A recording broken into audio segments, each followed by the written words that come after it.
We're 3 days from land right now, still in the South China Sea, but about to switch over to the Philippine Sea. Is that right? Yeah. I was wondering what sea we're in. Mum asked me, and I was like, I don't know. We're kind of in between seas right now. Where are you guys? Just to zoom out a bit for a meta-analysis of our current situation we find ourselves in. We are sailing from the Philippines to Japan. Specifically Okinawa, that's our first stop. After spending 2 weeks in an incredibly humid boatyard repairing some damage to our boat, the feeling of finally setting sail to now being halfway through our 900 nautical mile voyage to Japan is indescribable. Japan is not a common destination for sailors. We know only a handful of fellow seafarers who've explored these waters. Perhaps it's due to its remoteness, the lack of sailing tourism and charter options, as well as the language barriers and scarcity of sailing information in general. However, this year we were determined to step out of our comfort zones and embark on an unforgettable journey. Our adventure will begin by sailing through the pristine Ryukyu Islands with their awe-inspiring, avatar-like landscapes, before moving on to Japan's inland sea, where time seems to have stood still. Our ultimate destination is Tokyo, where we planned to dock the boat, maybe let our hair down in the city, before making our way to the Alps for our very first ski season. So we've got another 450 miles as the crow flies, but because we're quite a fast boat, we're going to jibe downwind. It's going to make our track significantly longer. So let's call it 600 miles that we've got to travel to get there. It was really weird this morning. We just sort of got enveloped by this large squall looking thing. Ellie was on shift and she came and woke me up and she's like, oh, you know, it's starting to look a bit hectic. I can see it on the map. And I'm like, oh, God. So I like get up and I turn around and I just sprinted down the back and she's like, it's gone from 15 to 19. I looked around and there was squalls there and there. Yeah. And we were just like, it was just about swallowing to get, us. Yeah, Elena came running up because I could feel it. I could yeah. feel the boat picking up speed, and I knew Riley needed help to get the mainsail down. You just don't know how much wind it's going to bring, especially in the South China Sea. It's very unpredictable, we've found. Better safe than sausage. Yeah. Mm-hmm.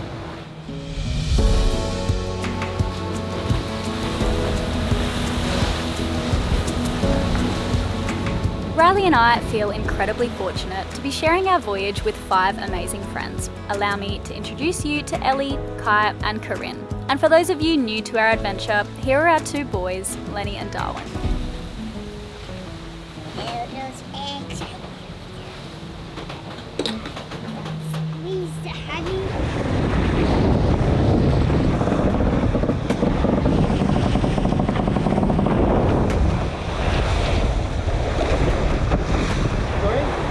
Stop, stop, stop.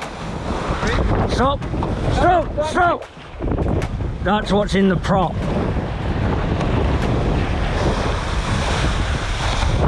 got a sheet in the prop. Riley cut the stuck sheet, or rope, to deal with later when there were less waves and it was safe to be diving under the boat with a knife. In the meantime, we carried on hoisting the Code Zero.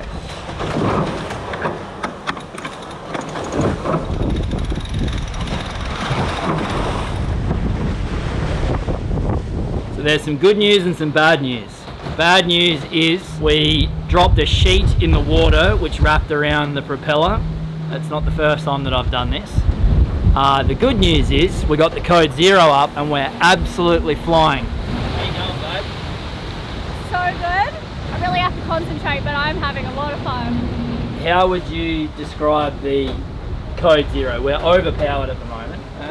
No, I don't think so. No? No. Okay. The benefit is we can have the sail eased really a long way out, so as soon as we start to round up, even like you've seen when the boat's really surfing, and the apparent swings round from the front, the sail's already luffing. Yes. So even rounding up, it's not too bad, except you're mistreating the sail. Yeah, yeah.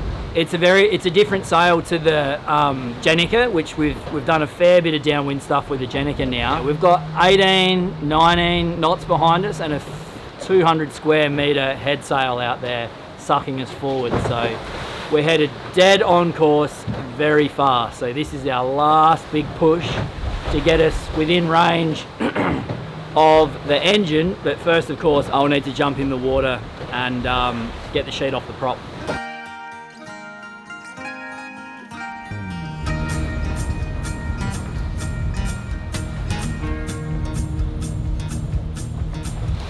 Right, these two are arguing over whose fault it is. Guys trying to blame me for the sheep being in the water. But you're the captain, babe. It's always your fault. Of course. But were I not, whose fault might it be then? I think it's no one's fault. Not even Riley's. No. Come on. Please, so I'll nice take on it was camera. my fault. It's my fault, okay? No, because I said Elena made 260 litres of water, and I go, how much water did you make, Elena? And she goes, oh, I think we're 63% full. And I go, that's a lot of water to be carrying around. That guy goes, I think your ball of string hanging off your prop is probably slowing us down. I didn't say your ball of string. You did.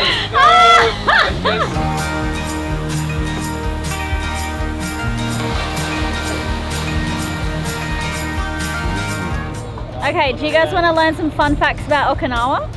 Yep. Welcome to Okinawa, a land steeped in history and shaped by a captivating past. From its origins as the Ryukyu Kingdom, a thriving centre of maritime trade and cultural exchange, to its pivotal role in World War II, Okinawa's history is as diverse as it is compelling. Today, Okinawa captivates visitors with its stunning natural beauty, rich cultural heritage, and vibrant traditional arts.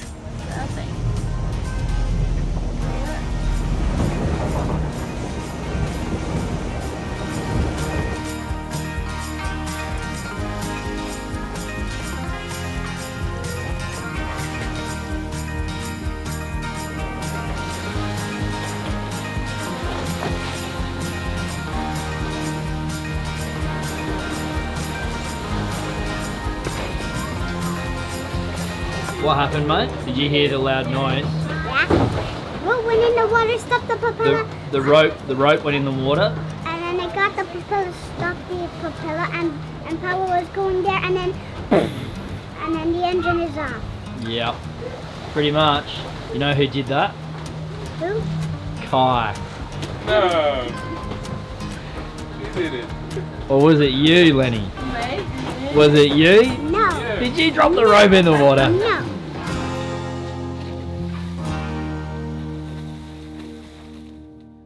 Just wanted to say a huge thank you to our friends over at AG1 for sponsoring this video. We have been drinking AG1 for 5 years now. Myself, Riley, and the crew, we do go through a lot of AG1. I think that's because we consider it to be like our health insurance because of what it contains. It's a foundational nutrition supplement containing 75 vitamins and minerals, whole food source ingredients, pre and probiotics. It supports whole body health, your brain health, and your gut health. It is just big ticks all round. It's made in New Zealand and trusted by a lot of people that we trust in the wellness industry. It's basically what bridges the gap in your daily nutrition. So for us sailing in and out of different countries, we're not always eating the same. It can be really hard to get the nutrients our bodies need daily.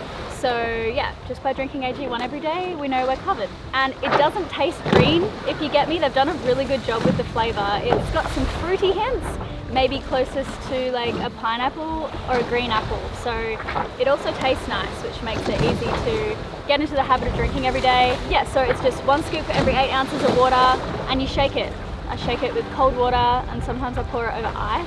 And they're going to give you a year's supply of their vitamin D3 and K2 drops, as well as 5 travel packs for free with your first subscription. So yeah, scan the QR code or check the link in the description box below and take care of yourselves. Thank you guys.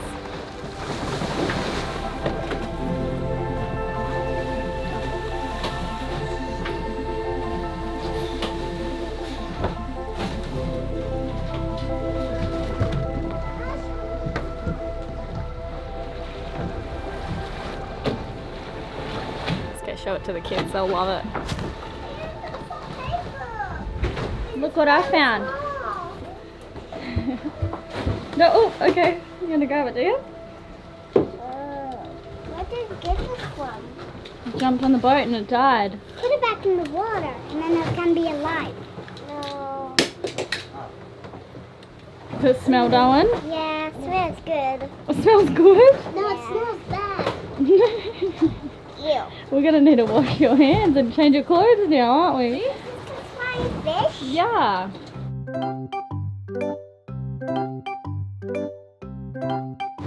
No, don't lick it.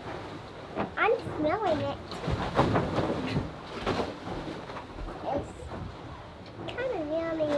The crew said it was a very uneventful night last night. The wind has just...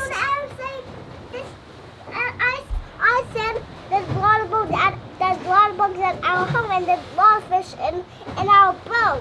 It jumped on the boat and then it fell and it can't get up. Yeah, it couldn't get up. As I was saying, the crew said it was a very uneventful night. The wind has died down, but we are doing 7 knots in 7 knots of breeze, which is so nice. But yeah, the weather's getting calmer, which is also good because we need to slow down so that we arrive at the exact time, on the exact day, into our port. Japan sent us an email and they're like, we need to know exactly when you're arriving.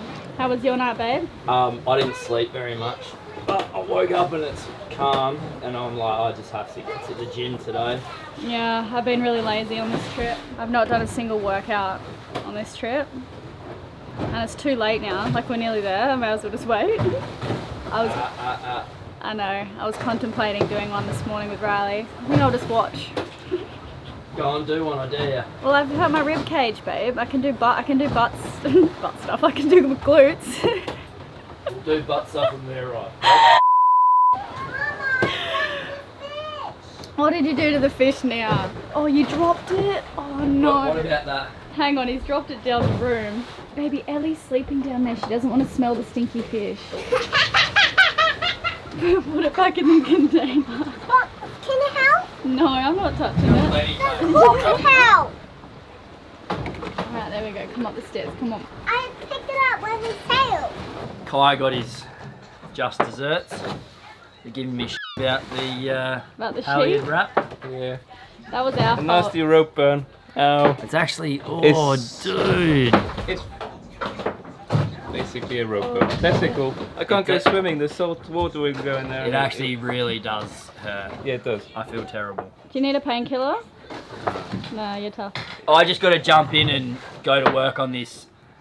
Both prop wraps. I'm getting a C73 error, which is a ocean vault thing saying it's seized or it's caught. So that's clearly the sheet wrapping around it and the engine as well. So I've got 2 things to untangle. So I'm going to do that now. Good luck. Good luck, Riley. We were all really excited for a swim, but then Kai got his hand burnt and we realised that the dinghy is actually blocking where our ladder is to get back up. So Riley's going to have to pull himself up on the side using a rope. I could not do that right now with my rib cage. We're just going to stare at the beautiful, beautiful, refreshing looking water. I know, baby, I really want to swim too, but we can't climb back up. But Mum, you can give me a rope and I can climb back up. I'll show. Actually, right about here, Kai and I had the sudden realization that Riley and the kids were swimming in waters thousands of meters deep, and it kind of struck us with awe. We weren't too far from the Mariana Trench near Japan. It's the deepest known point in the world's oceans. It's nearly 11,000 meters, or 36,000 feet, deep. No, not both of you, Lenny. Only Darren's turn, okay? Let's jump to the... You good, little man? Yeah, very good. Yeah. You don't want to do this? Okay. There's no jellyfish. Let's drop back a bit. Ready? 1, 2, 3. Look, we're behind the boat now. 1, 2, 3. There you go. Was that good, Darwin? Yeah, I was good.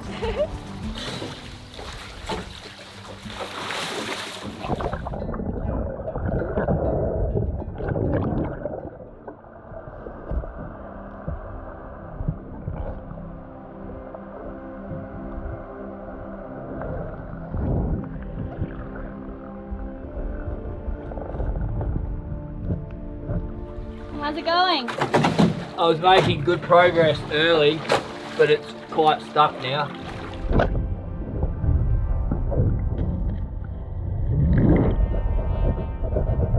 Alright, Oh my gosh.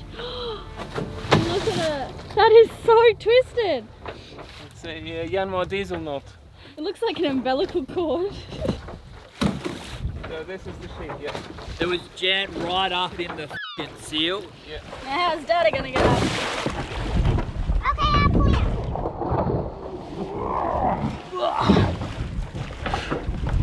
Mom, I drink water, but then I spit it out. Yeah, I saw you drank a bit of seawater. And the seawater was absolutely not good because I spit it out. A couple things. So this is the area where the Chinese warships have been circling, and apparently they come near your boat, and it's been a huge inconvenience for any sailors entering because they just kind of linger and put you off course. And anyway, we haven't seen any ships yet. And the other thing is I just came in here and look how Darwin's fallen asleep. He is just so ridiculously cute and funny.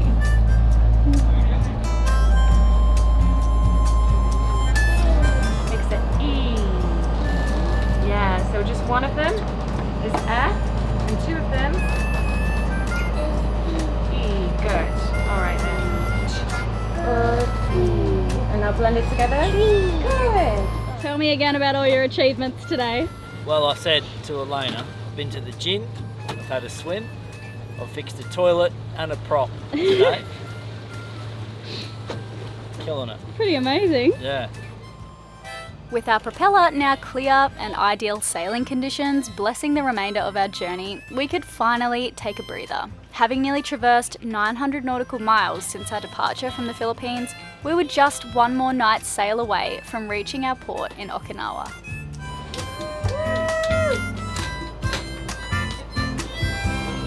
That's nice and soggy.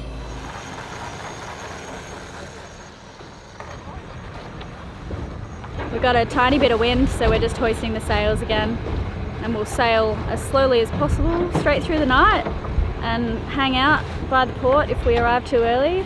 We have to arrive at 9 on the dot. Tomorrow's going to be really interesting, and I don't think we're going to be able to film much of it because most officials do not like to be filmed. I will ask though, and I'm definitely not risking hiding a GoPro in the corner or something and getting caught. We did it in Tunisia once and we got caught, and the man looked at me and went, and he was like, delete the video. I was like, okay. You can be here. Oh. This is a military zone.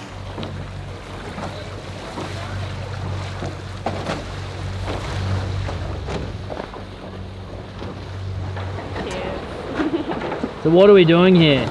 We're doing 10 knots in 11.5, and we were just saying this is actual champagne sailing. And then I was like, oh, we have a bottle of wine and we can't bring alcohol into Japan, so we've got to drink it. It's just one bottle of Cab Sav. We don't actually drink more than that on passage because we're not proper pirates. Because we're losers. We're losers. We're such dorks. We're so boring. irresponsible. That's what an ocean with 11 knots looks like. It's just totally flat. It's had time to calm down overnight, and we are just hammering right now. This is unbelievable. How will we ever slow down? Tonight, Yeah. we'll have to put the code 0 away. Have you tried furling? Cheers, guys. We've nearly done it.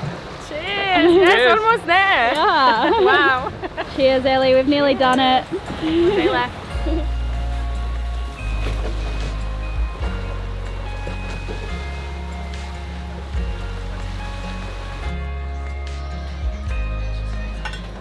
So what's the plan tonight, Cap? Do you really want to know? Yeah. We're gonna go and anchor What? What? and then fight the Japanese, Whoa. yeah, the karate dudes. No, we're so annoyed. They're breaking international maritime law. I'm a little bit grumpy because we're supposed to be able to hoist a Q flag, a quarantine flag, and it means that we intend to go and clear in. And we're on it, and we're in touch with the authorities. We just need to wait somewhere for the morning to arrive. Yeah. It's weird that you need an estimated time of arrival, which is impossible for a sailboat. Everyone should know that. And then you're expected to spend an extra night at sea, which is, but like, it's an unreasonable request. It's dangerous. So I don't like it. No. But we can't wait to go to their country. Hey, we wanted to go there. Gotta respect the rules. I don't respect any rules. You will tonight though. So we're gonna drop all of our sails and just drift in there like a bunch of scurvy Calculated pirates. drifting. Calculated drifting session. You going to bed? Alright. Night, guys. Night. Good night. Wow, look at the moon behind you. Beautiful.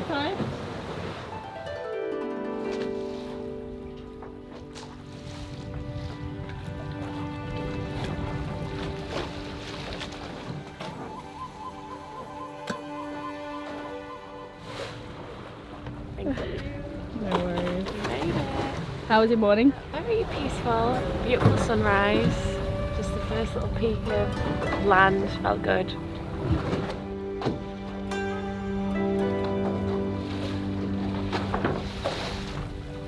How did you sleep, Captain? Oh, not bad. Not bad. Should I stop annoying you? You need to wake up. Not annoying. I'm just not too talkative at the minute. People will understand. No, then that's okay. So we just sailed between an island and a reef, and now we're in this huge bay, and we kind of just have to linger around for another hour, but we have lots to do. Ellie and I are just about to make the biggest breakfast of our lives using all the ingredients we possibly can. It just feels so wrong to waste so much food. Like, it's devastating, but that's our fault for not checking the rules. So remember when we stocked up on those high quality meats a few episodes ago, thinking they'd last us throughout the sailing season? Turns out we jumped the gun. We learned too late that even frozen meats are a no-go in Japan, a country with some of the strictest food import laws around. So there we were, on the verge of tears, cutting open all the meat and about to feed it to the fish. Getting caught sneaking it in could mean being denied entry, facing up to 3 years jail, or even getting hit with a $20,000 fine. So yeah, not worth it, but absolutely devastating. And there's surprisingly very little boat traffic around here. I thought it would be bustling, but hardly a fishing boat in sight. What's on the menu this morning? Everything in the fridge before we throw it away. Avocado, eggs, sun-dried tomatoes, ham cheese. Might be the most glamorous breakfast we've had yet. Yeah, let's do this more often.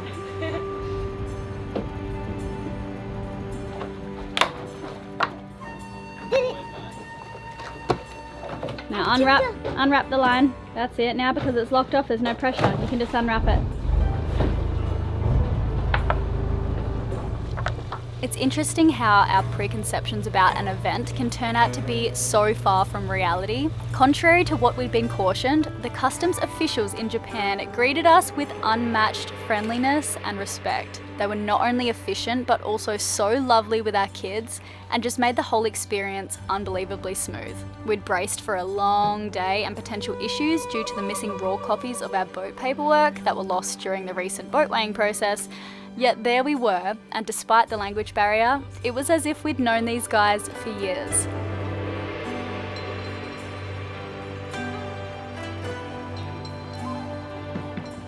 What's happened, mate?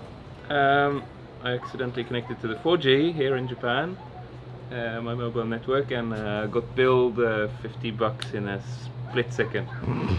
It's happened before, but I haven't heard of that happening in like 5 or 10 years. No, I've sailed That's an old trick. I know, but I've sailed past Morocco once, and we were just tacking up the channel in Gibraltar. They Like got too you close there. to the coast.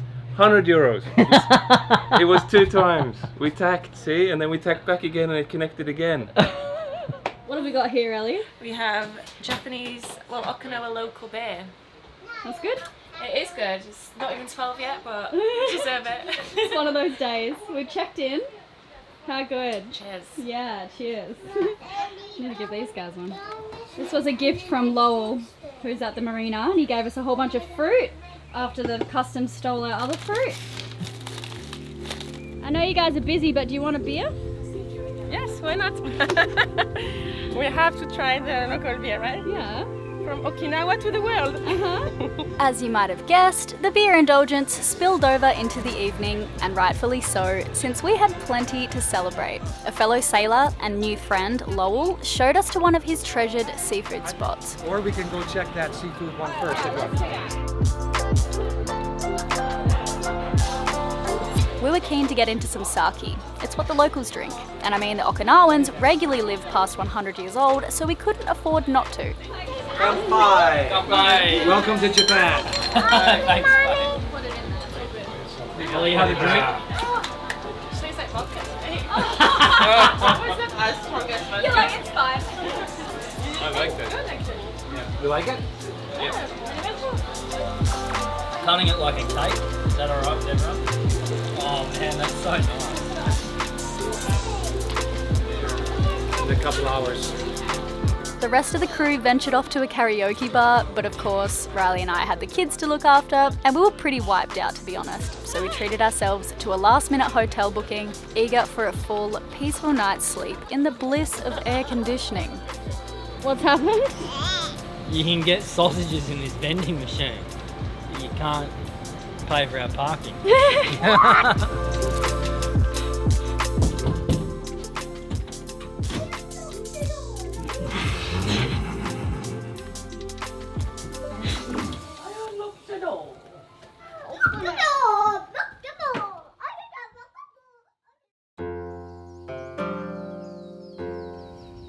Given no new typhoon had sprung up and was en route, it looked like we might be able to stay in Okinawa for at least a couple of weeks.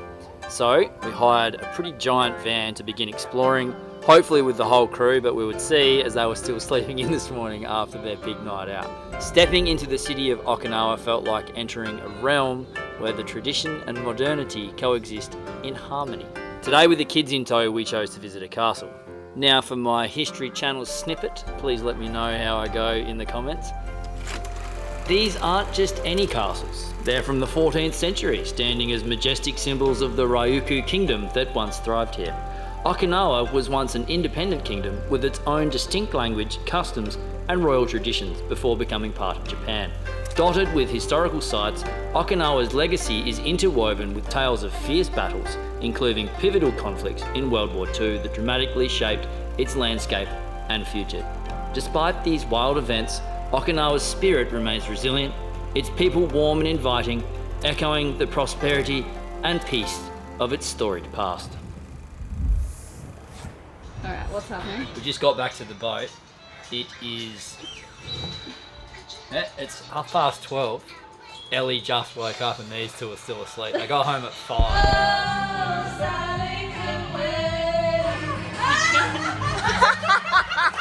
Karaoke was a hit, apparently. Yeah, no. I'm sad I missed out. Me too. Kids are so annoying.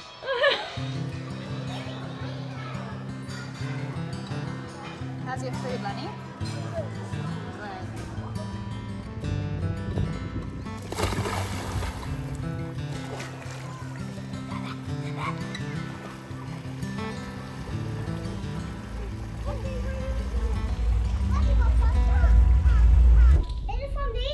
Hang on, Darwin, just one sec. What's going on, babe? You know how I said I hurt my ribs? I was foil boarding and I landed on the board. I don't know if I bruised my rib, but I went foiling yesterday with Jai. The board just flipped and I landed on it, like my full body weight. And I just thought I bruised my ribs, even though it was like pretty painful. And then I seemed to get better over the crossing. And then just before, I was getting in my gym clothes, which is very ironic. And I bent down to put my shoes on and I just like, I guess I haven't moved in that way. And I twisted my rib cage and like, I heard and felt like what felt like bones kind of locking and then like unlocking. Do you know what I mean? Anyway, now I'm sure that I've cracked a rib and I've heard cracked or like snapped it, like proper broken? I don't know, but that was a big movement. Like I've never felt my ribs do that. And now it's gone from like a 3 out of 10 pain to like 8 out of 10 and I'm just trying to find I've never seen you like this. a place to get an x-ray and we've just gotten to a new country so it's pretty hard. What do you reckon, Lenny? Dr. Binock said you go to the doctor's and you wrap around and then... Am I gonna get better? No, not yet. Oh my And god, then- don't make me laugh. And then, Make me laugh. Why isn't she gonna get better? She'll get better. Next week, we'll find out my diagnosis and discuss how it could potentially alter our plans moving forwards. See you all soon, and don't worry, I'm super tough and okay. Sort of.